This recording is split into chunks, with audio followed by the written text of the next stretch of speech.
Hello.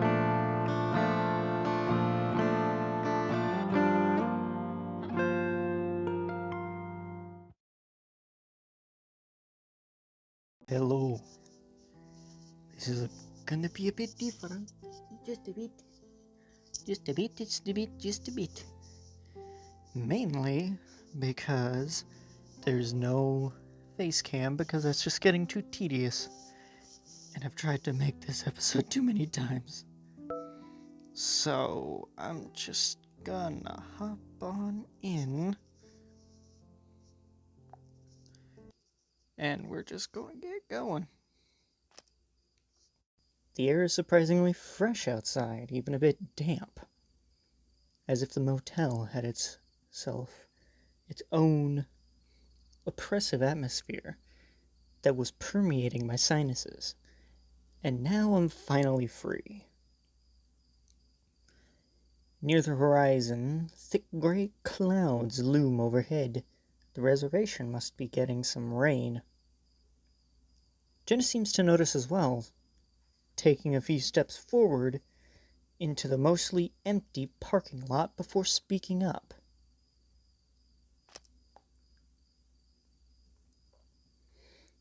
Kinda nice out, isn't it? Yeah.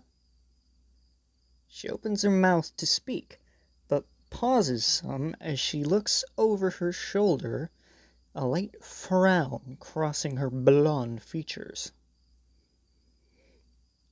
Come on, let's go. She starts moving again, heading towards the street. Duke's house, right? And we're walking? Yeah, is that a problem? She glances back. I reach down, feeling the tender, hardening muscles around my thighs and knees. Just still a bit sore from the hike, that's all. Ooh, hiking sucks. I was never too good at hiking.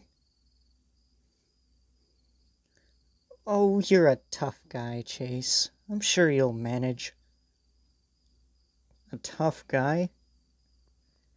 I hustle some to catch up, the fennec already on the road.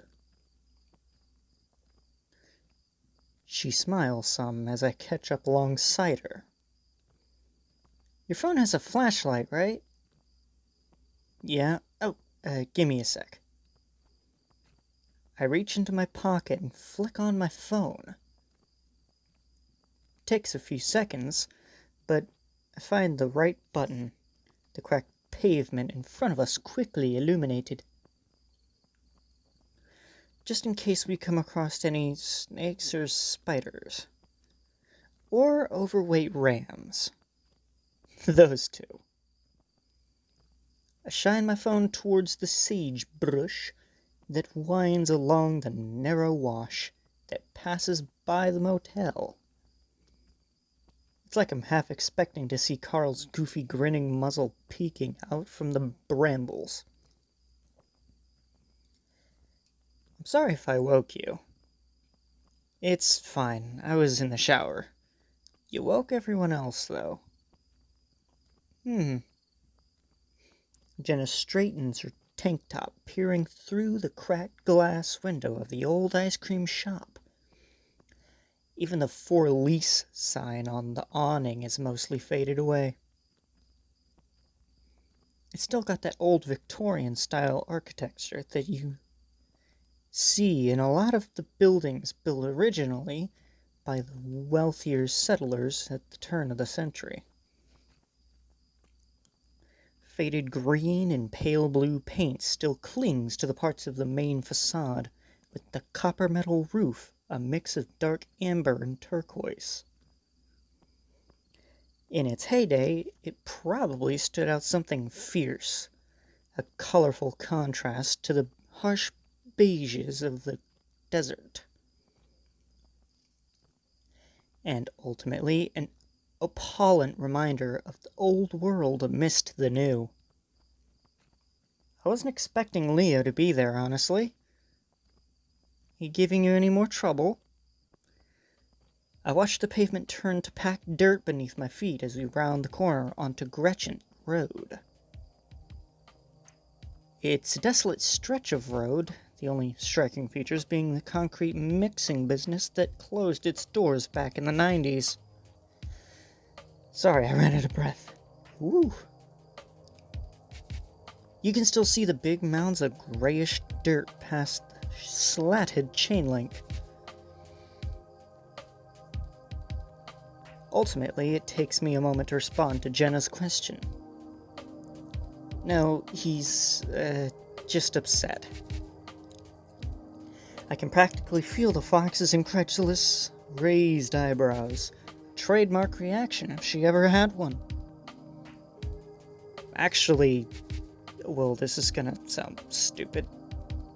Playing Leo's behavior off as him just being upset is stupid, but continue. I sigh. Sorry. Jenna frowns some and moves closer, nudging my arm with her shoulder. Hey, you haven't done anything wrong. I don't know about that. Ooh, did he commit? Moida.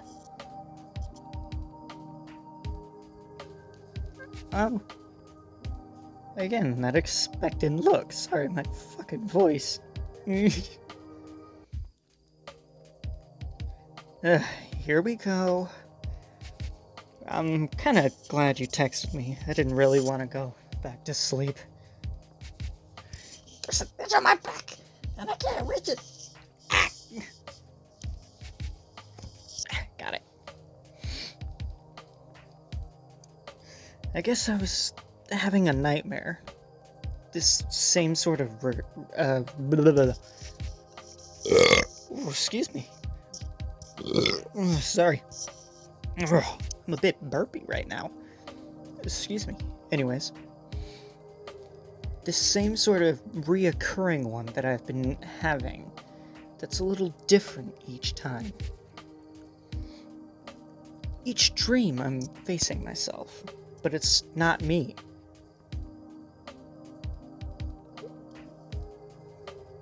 Not like a mirror me.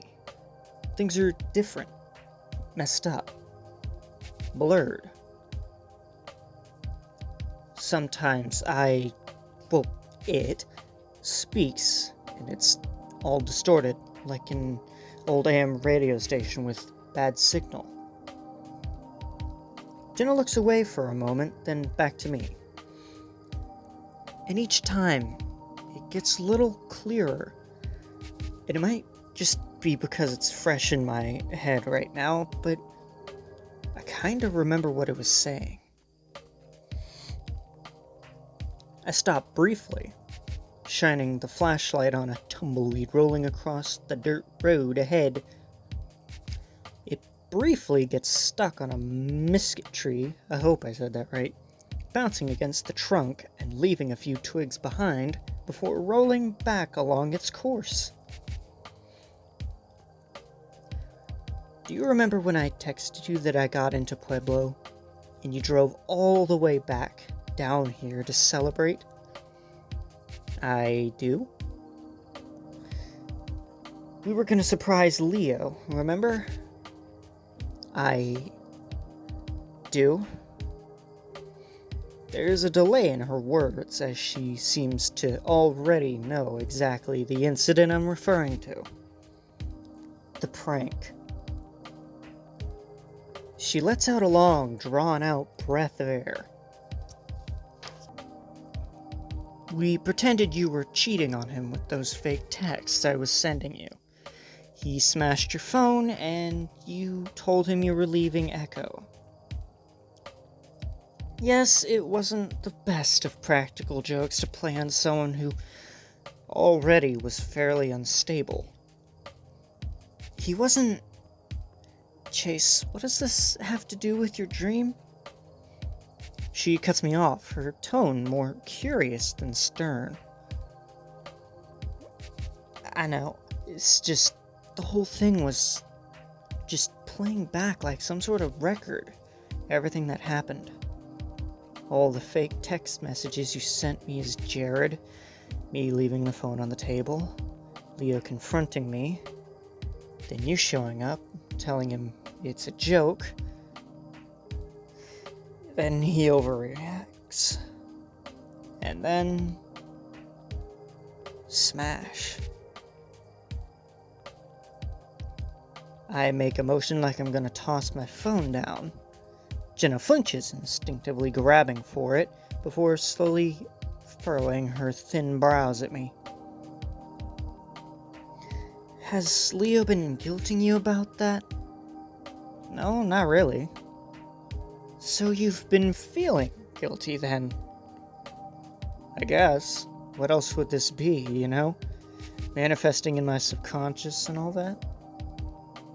Well, I'd usually recommend expressing this to Leo if I didn't think your attempts at reconciliation would be perceived as by him as trying. Holy shit. I was doing so good too. If I didn't think that your attempts at reconciliation wouldn't be perceived by him as you trying to get back together. She rubs the bridge of her short nose before crossing her arms over her chest. We did already apologize for this years ago, but if you absolutely must, maybe wait until we're back at Pueblo. He's clearly got some issues to sort out right now, and you're under no obligation to try and solve them. Oh, excuse me, I'm having some burpee problems. Oh, excuse me. Especially considering his recent behavior. It's incredibly difficult to help people that don't want to be helped. I don't want to agree, but I have to because it's painfully true. I kind of learned that the hard way by trying to help someone getting yelled at for it. Because, of course, people love to get help. Even though it would be so easy for all of us to just ask for help and talk things through instead of fighting immediately and choosing anger, like, right off the bat. That's just gonna be exactly how the world ends. I just know it. Otherwise, you're probably right.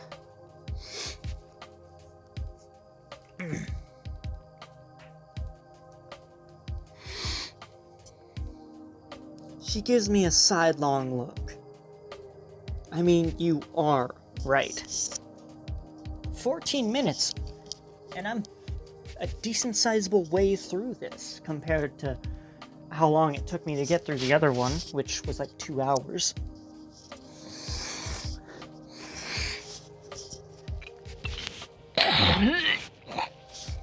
Sorry, I triggered a gag reflex. Yeah, let me take a drink of some coffee.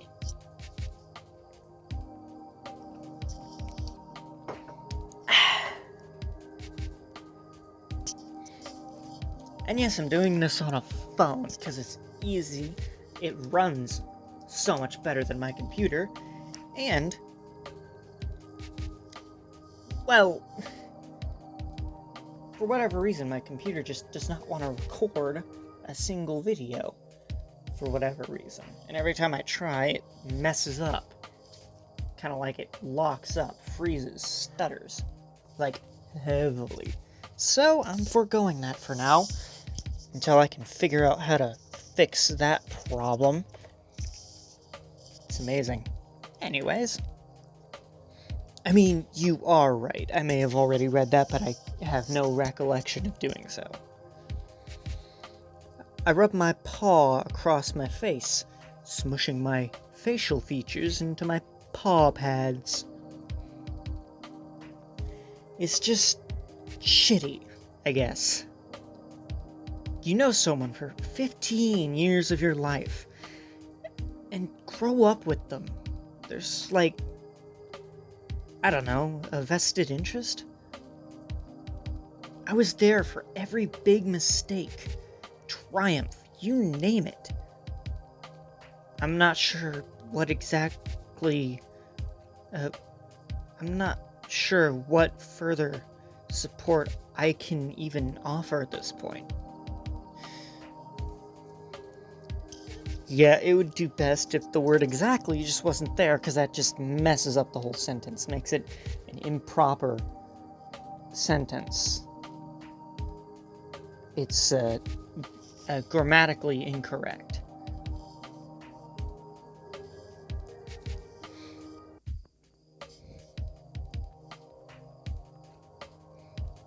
It's just been too long. Plus, I'm gone again as soon as this weekend's up, so what's the point when I'm probably just gonna So what's the point when I'm probably just gonna fuck things up worse?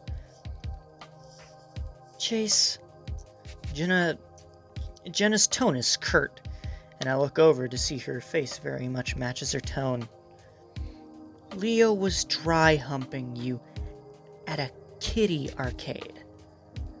You do not need to feel this conflicted about being upset about that. Look, there's a moment of hesitation, like she knows the right words to say, but needs time to phrase them more delicately. I understand that men have a different hormonal attraction to each other than generally what I feel as a woman. When I am attracted to someone, sorry. Oh my god, phlegm. Ugh. For men, that feeling of attraction, and I'm paraphrasing something you probably already understand at least an intuitive level, is broadly more physical and sudden. There's an emphasis on aesthetics and, well, the mechanics of what's happening. I blink, getting the gist of what she's saying, but not exactly sure where she's going with this. Ow. That hurt. As stereotypical as it is, most women feel attraction as a sort of slow burn, where passion is derived from intimacy, meaning, contrast, forbidden love, etc. Oh my god, why am I burping so much? Holy Nikes. Oh, excuse me. Oh. I got an itchy head. Anyways, she gesticulates in a swirling motion. That's not to say abrupt sparks of fancy don't form for women too, urges being what they are. So I may not be adequately equipped to fully grasp the true nature of you guys' relationship, but what Leo did at the family plex is just beyond dumb latent horniness.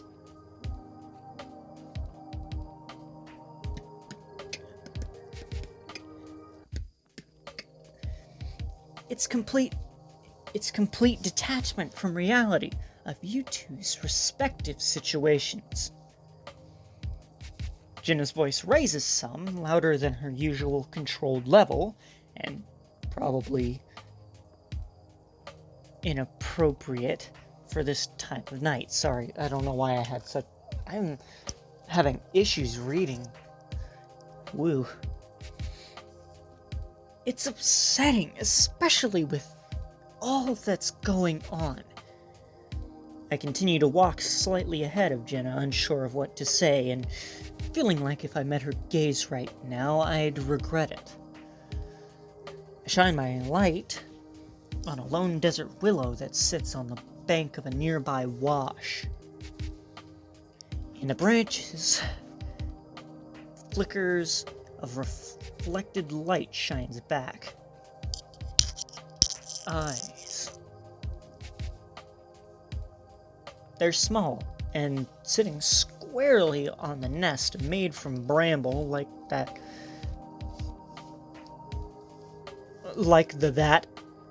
Jesus. Like that of the tumbleweed from earlier. La la la. Bird.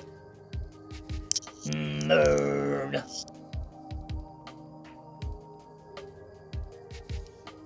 I announce monotoned.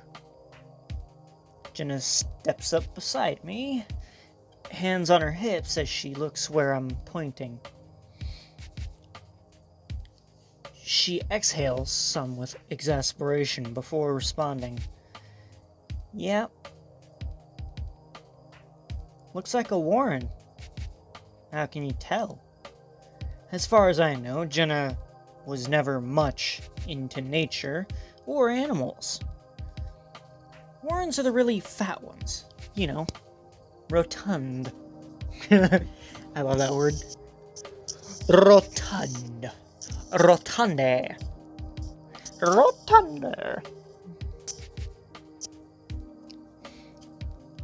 She pushes her small hands together, making a circle to emphasize the roundness. Her eyes must be better than mine, because I can only just barely make out the beak. I look back at Jenna, and she's staring up at the tree. Something about the whole scene gives it... a scene of it gives me this strange twinge of nostalgia. Us wandering aimlessly about Echo with nowhere to go and nothing to do, and how we thought that feeling would last forever. Holy shit! Yeah. Oh, excuse me. Is it just me, or is this conversation kind of familiar? Not the bird, I mean. You and I walking around, talking about stupid things Leo's doing. Yeah, that's not too out of the ordinary. She smiles some, and I can't help but smile back. Yeah, that and... God, do you remember showing me those yaoi comics you got from the mall? Oh, yes, I hid them under a rock, like half a mile from my house. Had to fight a scorpion to get you your, something issues. Oh. I.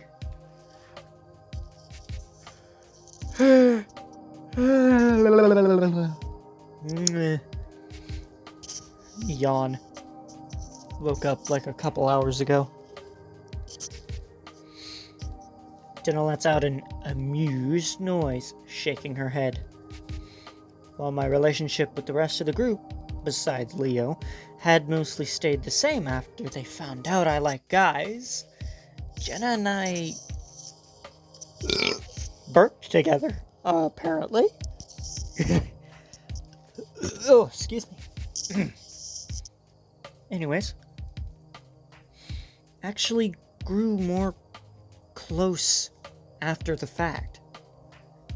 Despite not really being into anime, talking to her about manga and the dumb romance stuff in them was always kind of fun.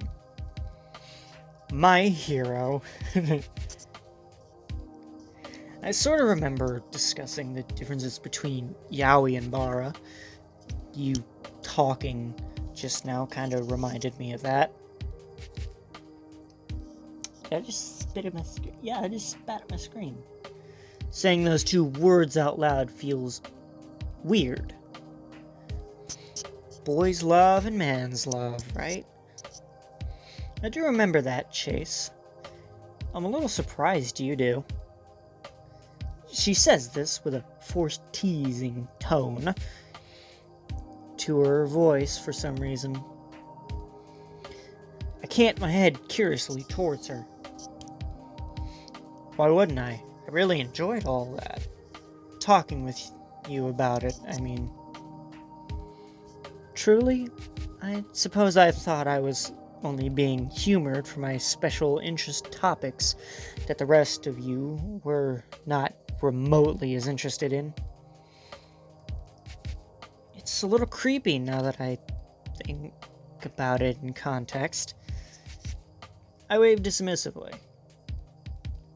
No, I mean, you weren't like a Fanyoshi or anything. Hell, you should have seen all the sort of yaoi junk Leo kept on his computer. Fujoshi? And really? Sure, whatever. And yeah, he was pretty into the more porny stuff. Jenna laughs some. Most yaoi is written by women who've never met a gay guy before, and is full of gender-imprinted yukisemi tropes and dubious consent. Hey, sometimes that's hot.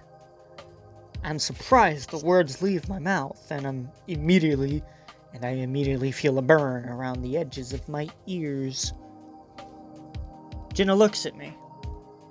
I can't quite read her expression now in the darkness, though I'm not about to shine the flashlight on her. Yeah, that's part of why we read it. As long as it's understood as fantasy and not normalcy. Of course. I nod. But to take this back to reality for a second, no one should be forcing themselves on you like that, no matter what they see in the porn or how long they've known you. Right, I appreciate the concern. I nod again, and Jenna, who returns to scanning the nearby underbrush. However, I can't help but feel at least a little like I'm being treated. Sorry, I couldn't hold that in for much longer. Excuse me. No music. Oh dear. However, I can't help but feel a little bit like I'm being treated like some battered victim here. Maybe I'm just too numb these days to feel like I probably should. The road turns back into chipped asphalt as we get closer to the old rail yard. Sorry. I almost said railroad, which, well, it wouldn't entirely be wrong, but still.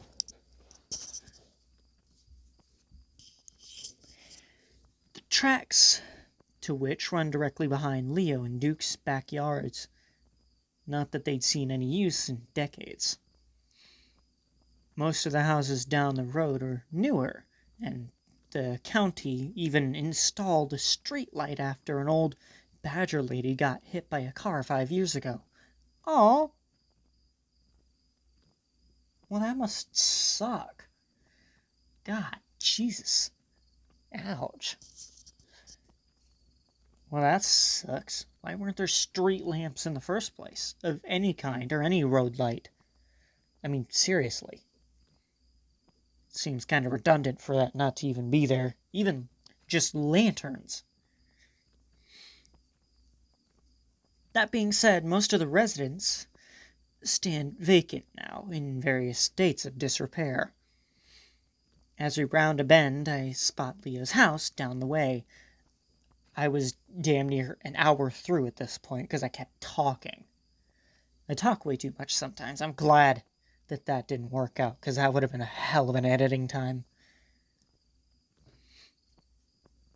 As a little ranch style, it's a little ranch style house with a big backyard right off the dirt road leading from the street.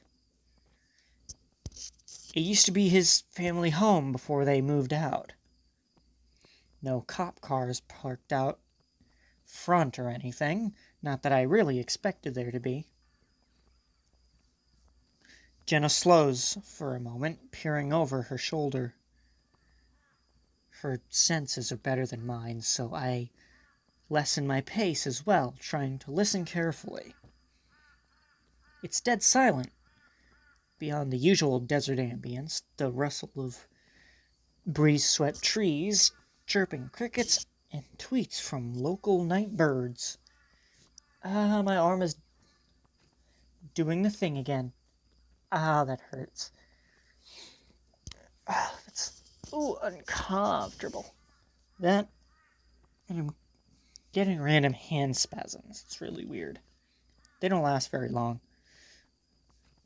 And I'm pretty much kind of used to it. It's just really weird. I turn back to look at her.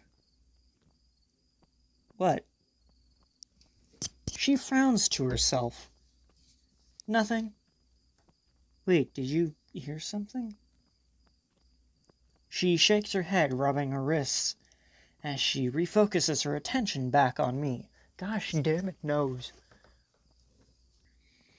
No, just some unexpected nostalgia. I smile some. Glad I'm not the only one. Sorry. You. Oh, what for? I can't really place it. It's just a feeling, almost sort of like what people call deja vu. Ah,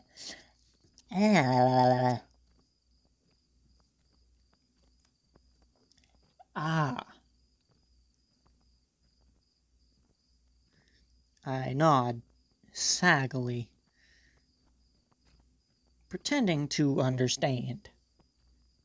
Yes, pretending. I don't have to pretend. I have an entire book dedicated to writing stuff like that out. There's a good 4 or 5 different little experiences that I've had because of that. It is a weird feeling. Like the moment happened twice, an exact duplicate. The only difference being the look of the people. She watches me for a moment, as if studying my features for something deeper. I watch her as well. The golden glow of the streetlight giving her fur a pale radiance, blurring her features into something warm and familiar. Her bushy tail sways, and I can see the light plums of desert dust scatter away on the asphalt beneath. They dissipate into the air like smoke from a cigarette. When we were younger, we had many nights like this, walking to and from Leo's place. Dunk. Ooh, that's even hotter on my thumb. Most of the time, we'd be chatting about video games we'd been playing, or some manga that Jenna had been getting into. Looking back, I could tell she savored those times. The fleeting moments she had away from her home where she could express her passion without fear of judgment or ridicule. Well, occasionally there'd be ridicule. But of the good faith sort, I think. Whenever she criticized some dumb thing I said or weird-ass phase I was going through, I never felt like she thought lesser of me. She suffered through my late 2000s frosted tip highlight stage scene phase. After all,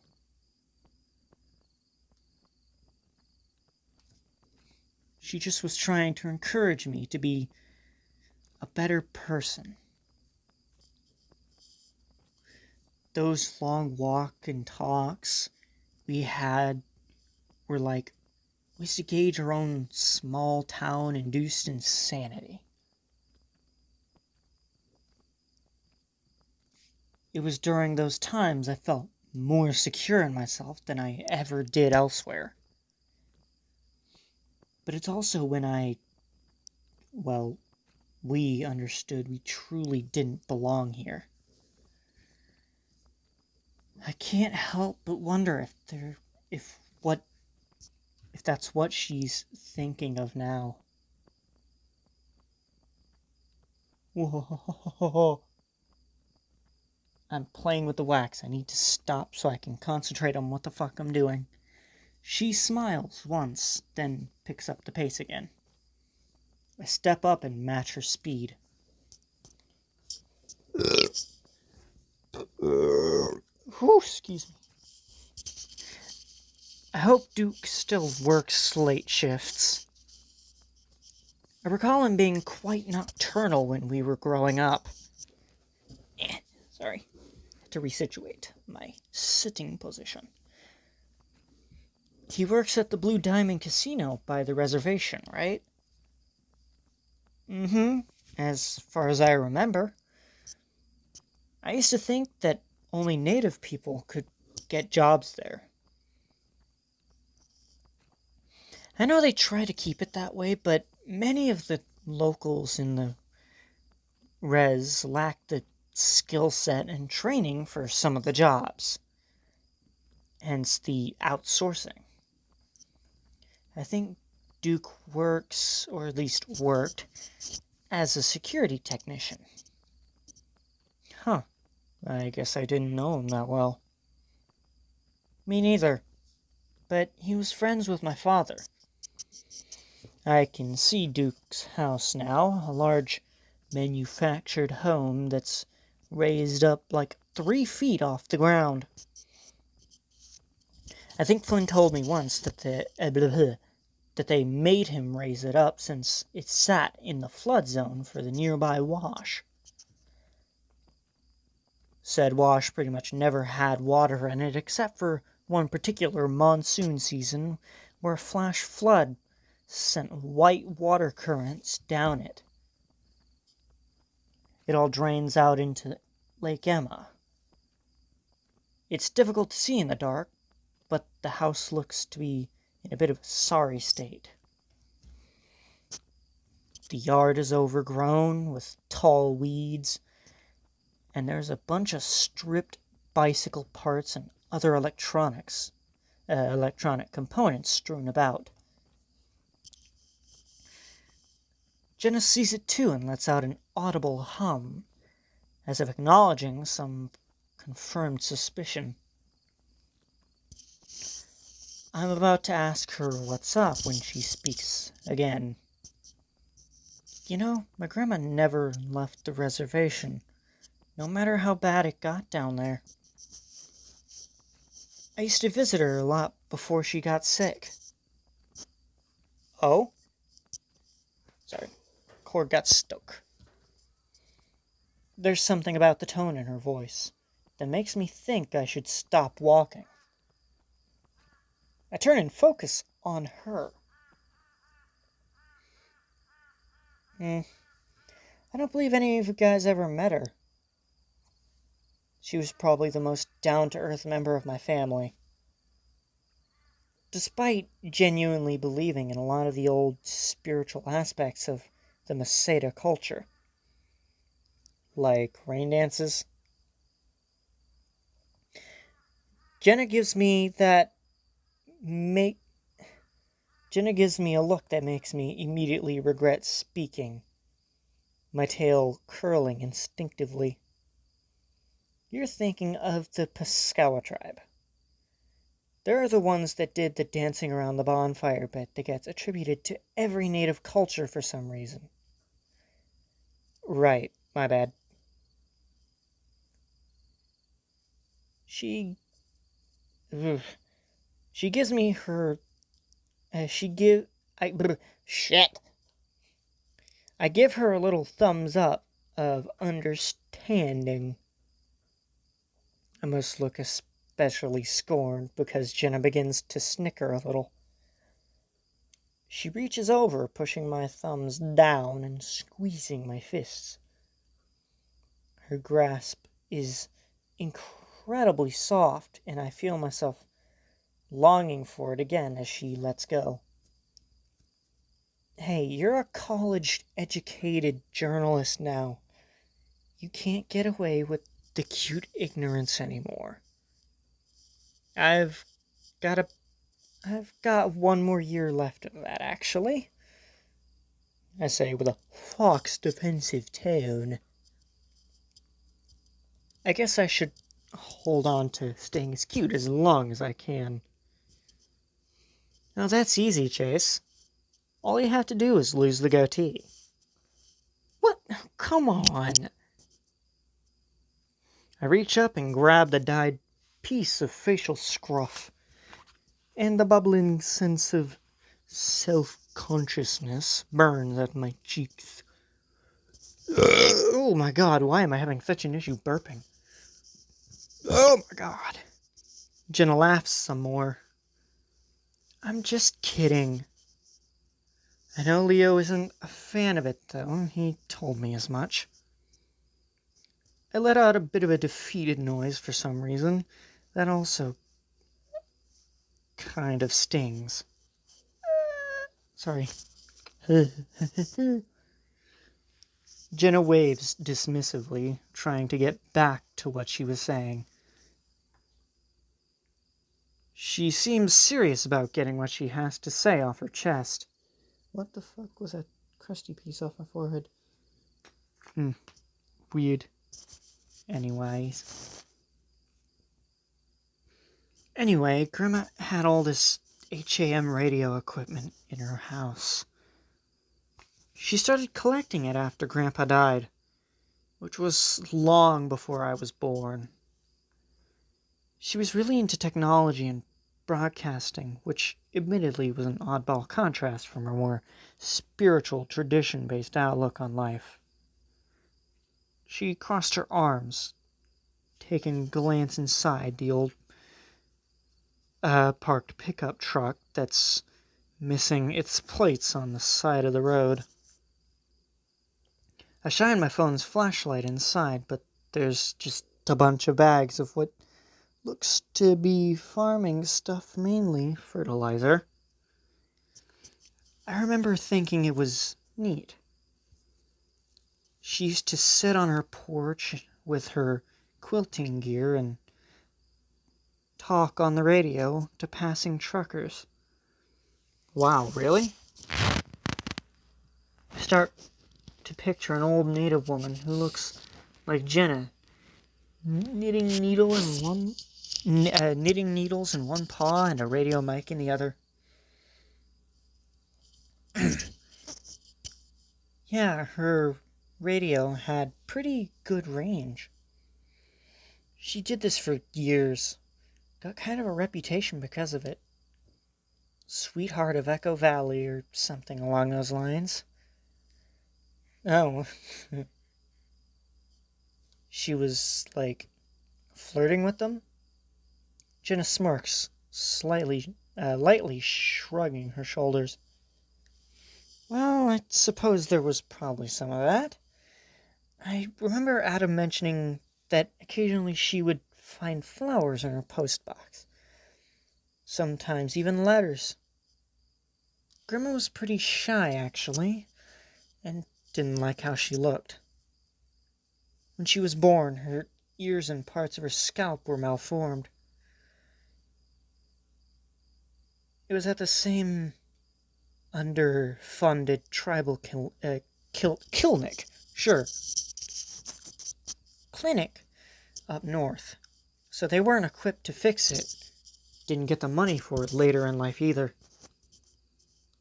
She brings her paws up to her own ears, running her finger down them to the base of her head fur.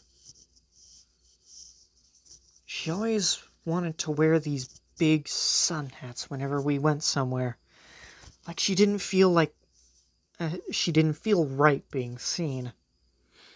But over the radio, she would mainly just talk to these truck drivers, ask them about their day, about things that made them happy. And I remember hearing about this one particular time where she talked with a truck driver who had recently lost his wife in an accident. Naturally, he was very upset and was considering whether or not life was worth living anymore. So Grandma told him to pull over and come visit her. He was reluctant at first, but he did. Grandma got together all the old neighbor ladies and rolled out this big ancient grill from the 60s.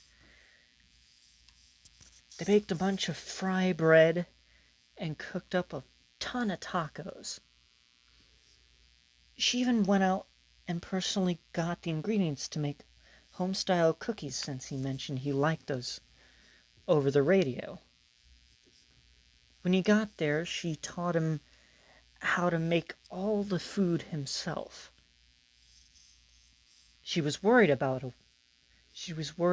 a wife he wouldn't know how to cook something decent on his own.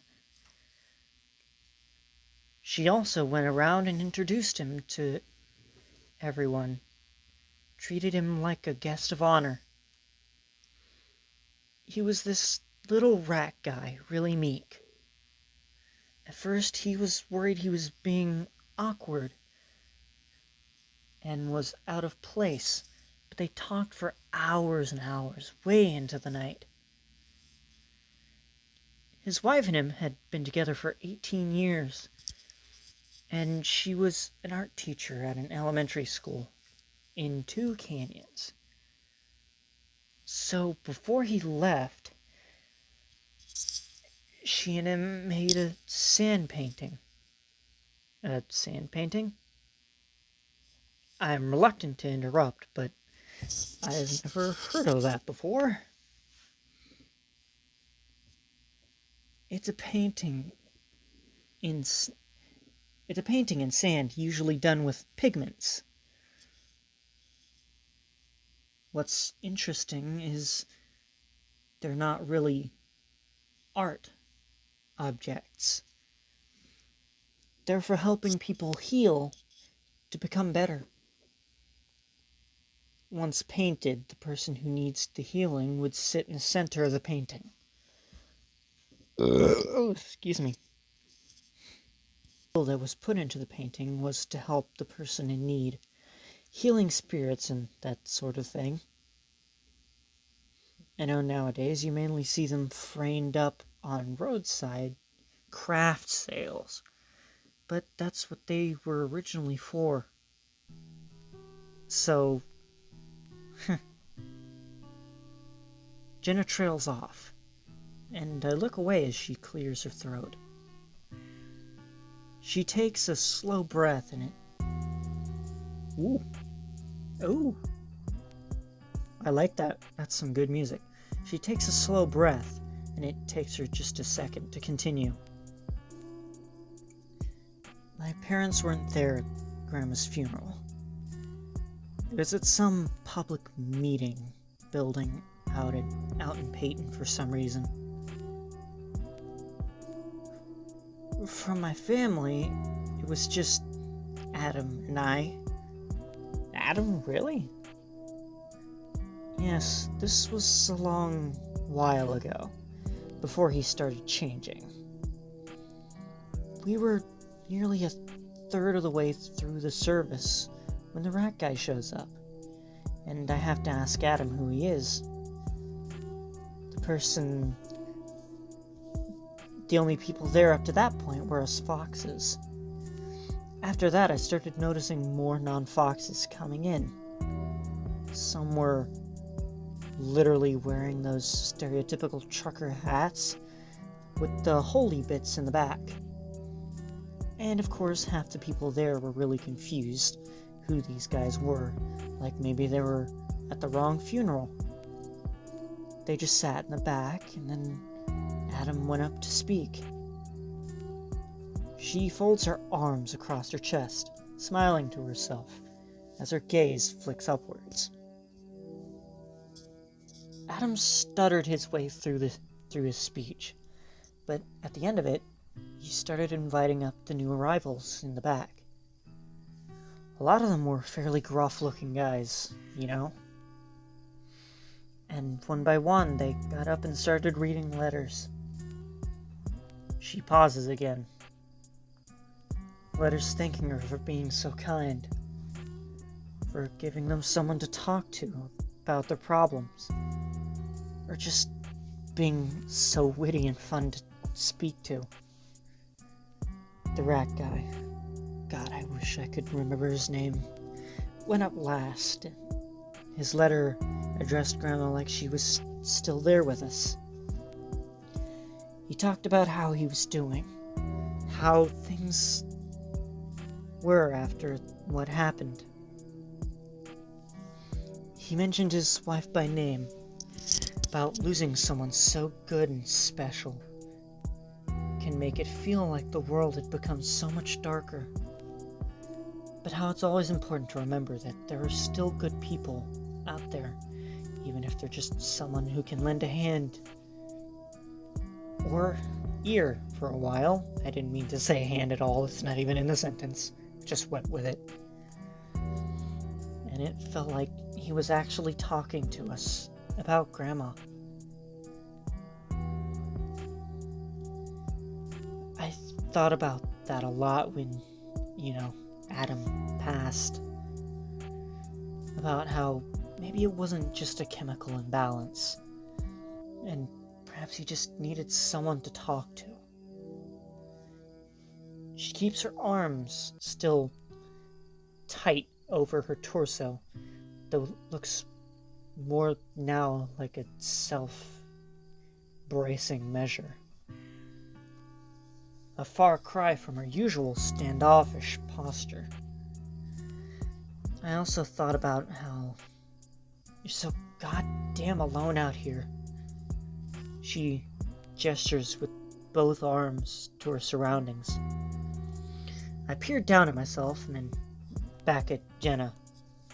She lets out a little noise that sounds like a quick sigh before shaking her head. Not you specifically, but rather anyone in this place. What is it with Echo and taking away all that's good? She looks at me now, but I might as well be a brick wall for how equipped I am to answer that question.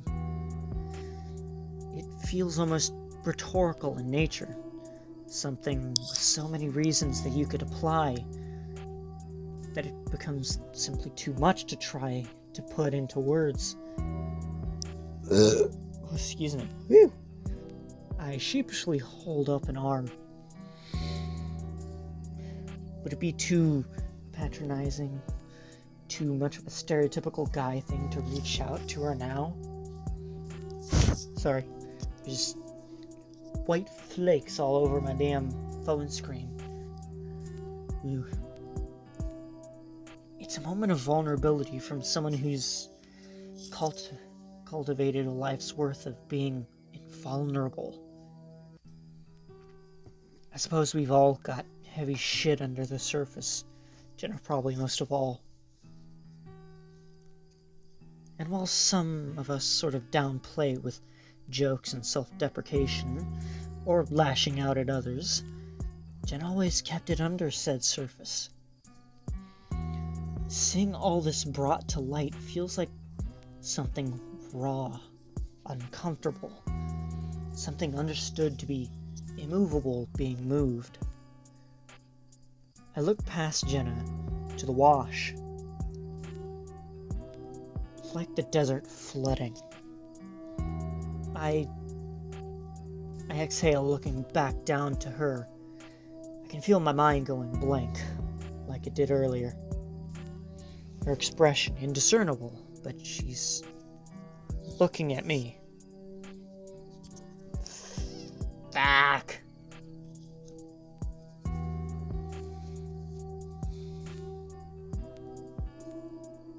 The appropriate thing is this town breaks people, because that's kind of sort of how the ending of Arches goes. It shows how the next few people who experience this afterwards, specifically 3 whole people, who go to the town, I think roughly 2 years after the whole incident that goes on in this game. And afterwards, they're deeply broken, and they're not who they were anymore, but are new versions of those same people. Oh my gosh! I don't know if the recording got that, but I sure hope it did. Holy crap. My gosh. Anyways,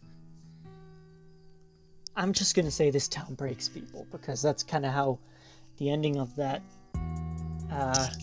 the next game goes into, is the fact that it broke both of them. I can't remember their names right now. There's Cameron and Devin, yeah. But then there's the third guy, which was a bit more of a third wheel, but was very much a part of the story because he was integral to some parts. Anyways, I know what you mean.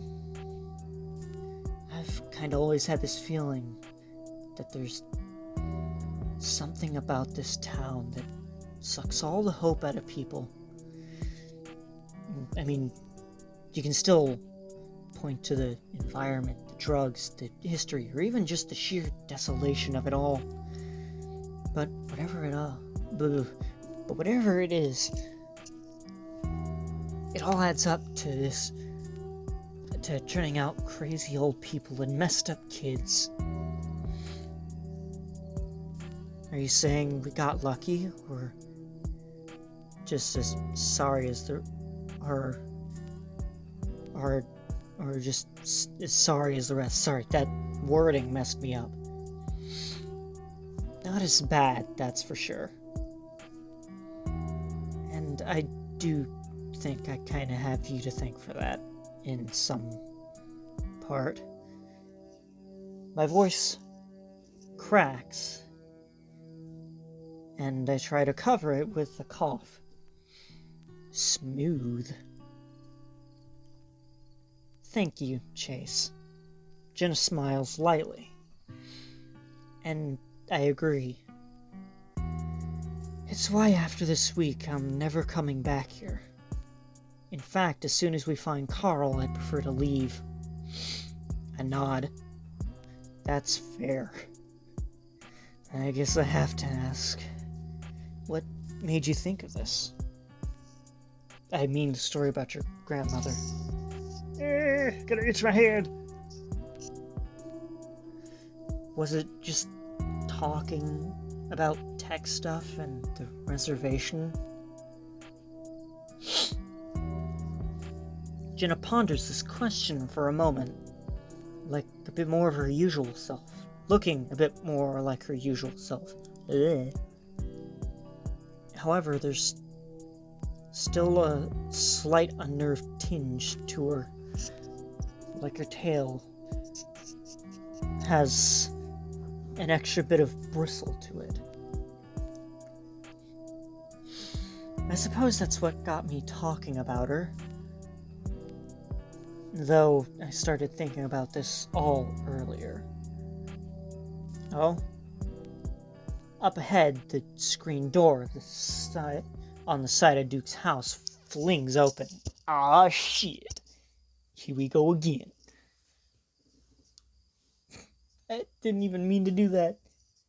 I just did it perfectly. Whoops. A familiar ash-colored figure peers out, attention focused on us. What are you two doing? He calls out to us, having to shout since we're nearly 3 properties down. At Pueblo, I cringe at the idea of someone shouting out this late in a neighborhood. However, most of these houses are long since abandoned. Jenna and I exchanged a look before making our way closer to respond.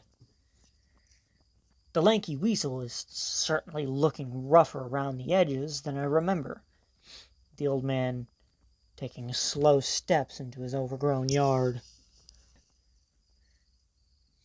Of course, he's got his gun on him, his paw gingerly clutching it, while the other brandishes a cigarette. Or at least I think it's a cigarette. That is a blunt. That's a blunt.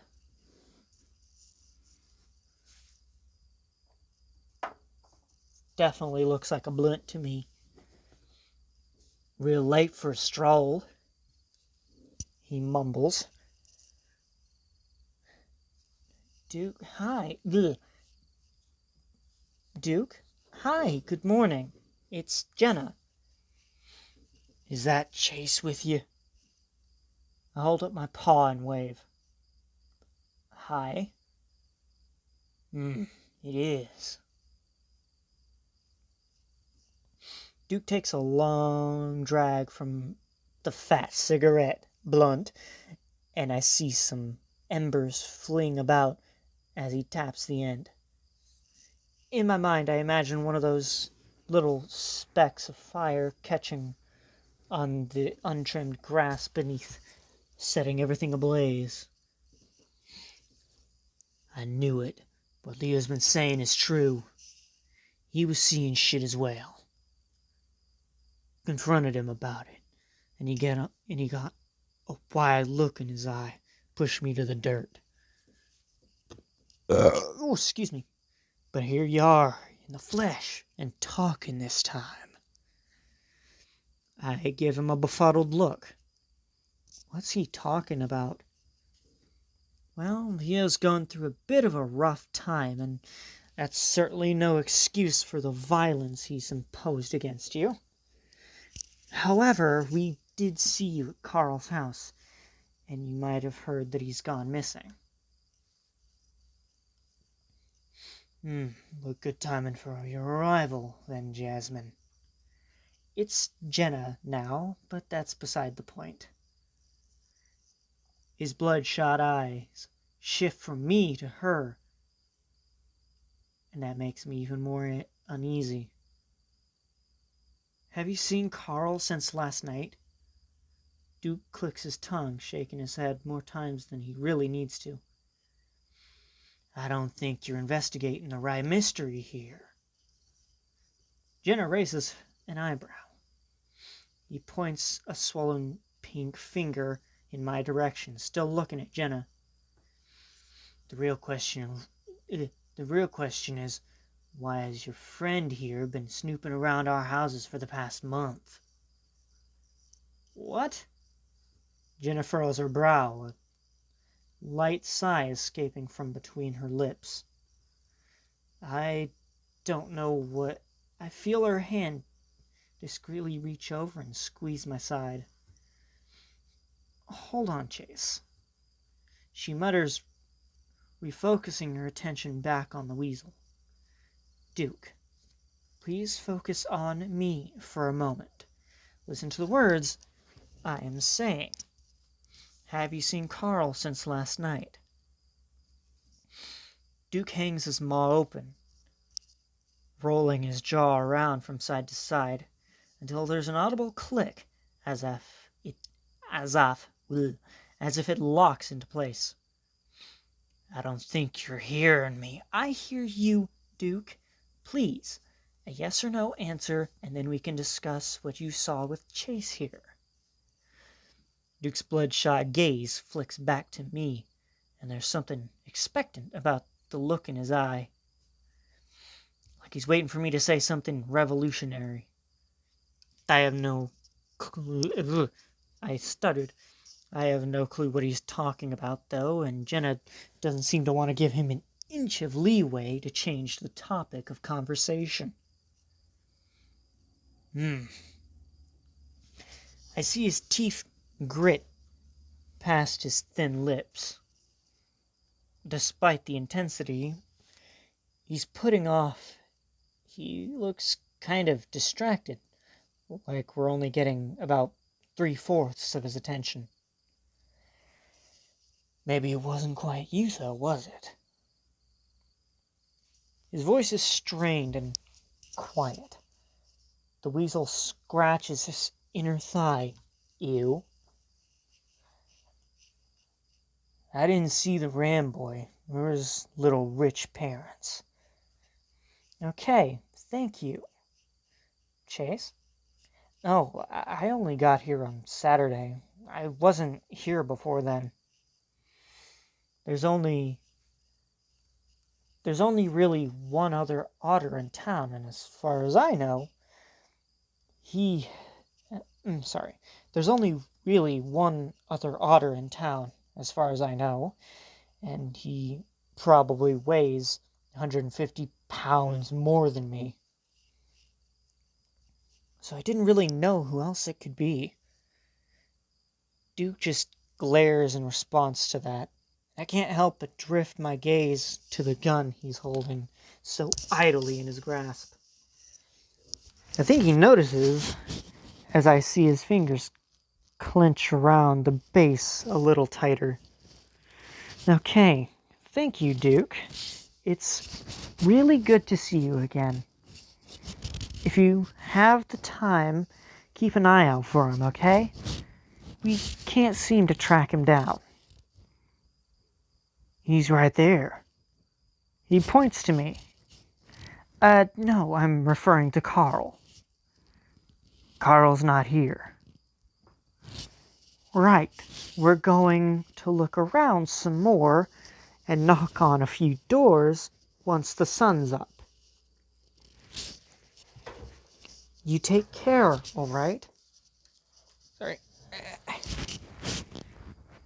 Before I can so much as raise my paw in farewell, Jenna's already turned about and making her way down the street. Again, I have to hustle to catch up.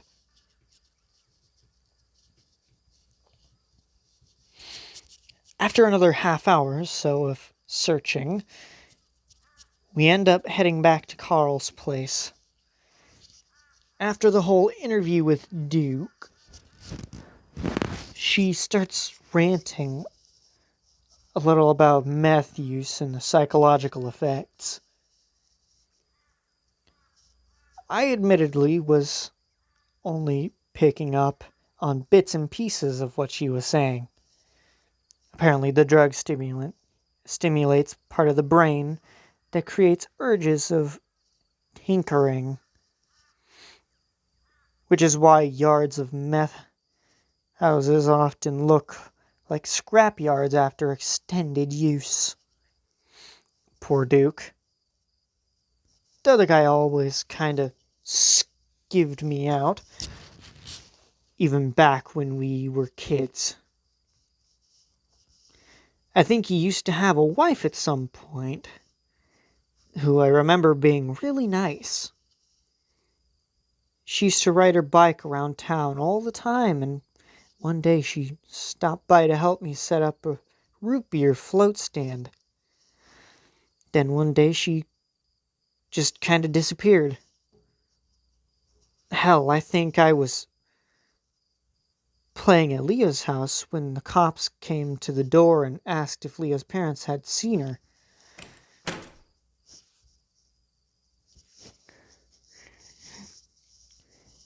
Jenna uses her newly acquired spare house key and lets us in.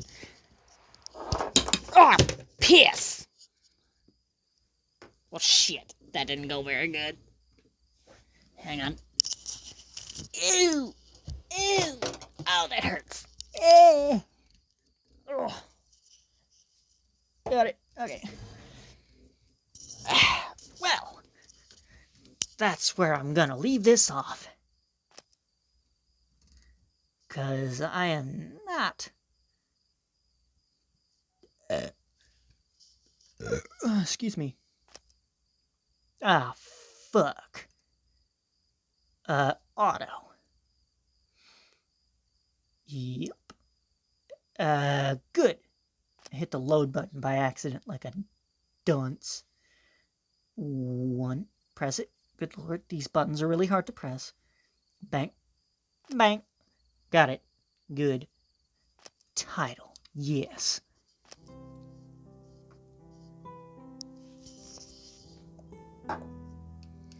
Alright, so this better work this time. I managed to get through this fairly decently. I'm glad. But anyways, I hope you guys have enjoyed this video. I surely have not enjoyed trying to make this. This has got to be the 5th time of trying to frackin' record this. It's so annoying. But, anyways, if you like this video, like, comment, subscribe if you want to. I don't really care. And I'm trying to get back on track with this, and I did a little bit, but I only got a couple of videos out before I stopped being able to record videos on my friggin' computer. God knows why that happened. But, I shall see you in the next video, which I might do here in a minute, or maybe not. So, I mean, whenever I do that, be sure to be on the lookout. See ya! Bye!